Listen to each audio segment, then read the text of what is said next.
Did you ever ask yourself, or were you ever asked and you had to give the answer, why the custom that on Friday night, Shabbat, we dip the challah in salt?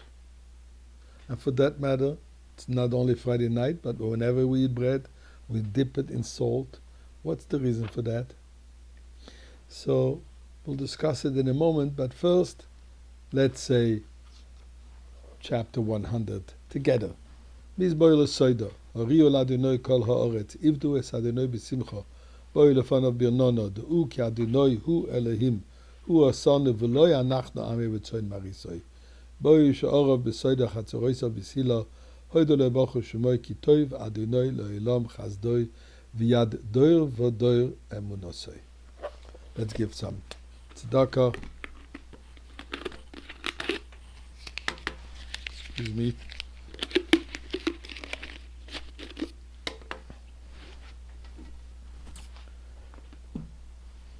So,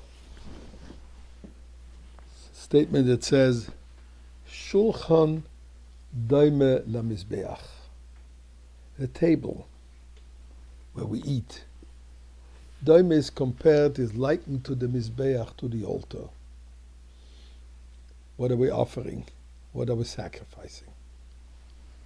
But we see something very interesting at every sacrifice. Or for that matter, we see it with the entire construction of the Mishkan.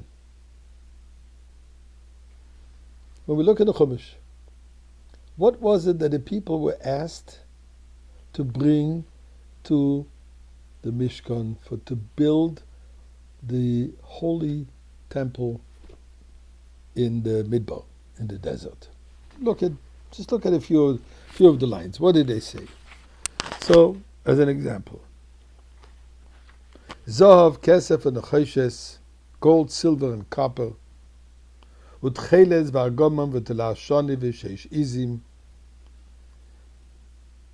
wool dyed turquoise, purple, scarlet, linen, goat hair, red dyed ram skins, tachash skins. Tachash was an animal, according to the Medrash, was only existing then, and this was an animal that its skin had multicolors, unique kind of a animal. Atzeshitim, acacia wood, oil, spices, and so on and so forth. Avnei shoyam, avnei miluim, precious stones.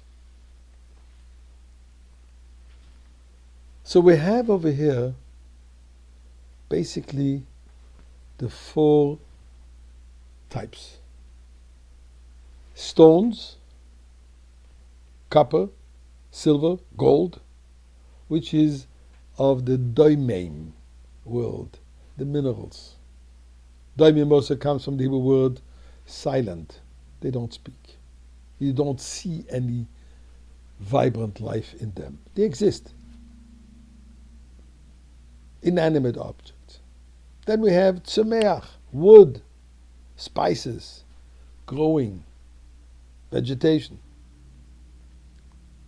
Then we have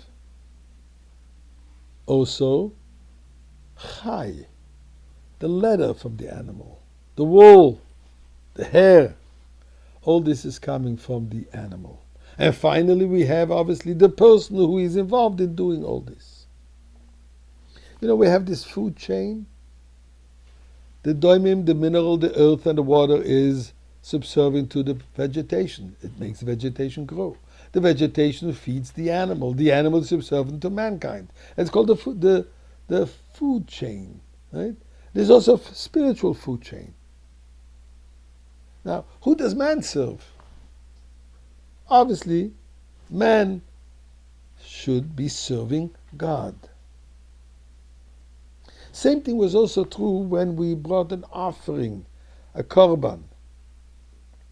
It says, Al kol korban chotakriv melech, on every sacrifice, every offering, there should always be some salt. Now, God needs a little bit of salt on his steak, which is burned on the altar. How about mustard?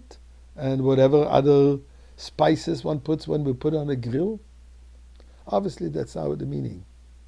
Melach, salt, is Doimim is a mineral.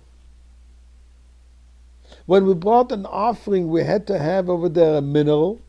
We had to have spices, tzumeach, and the animal itself, and the person.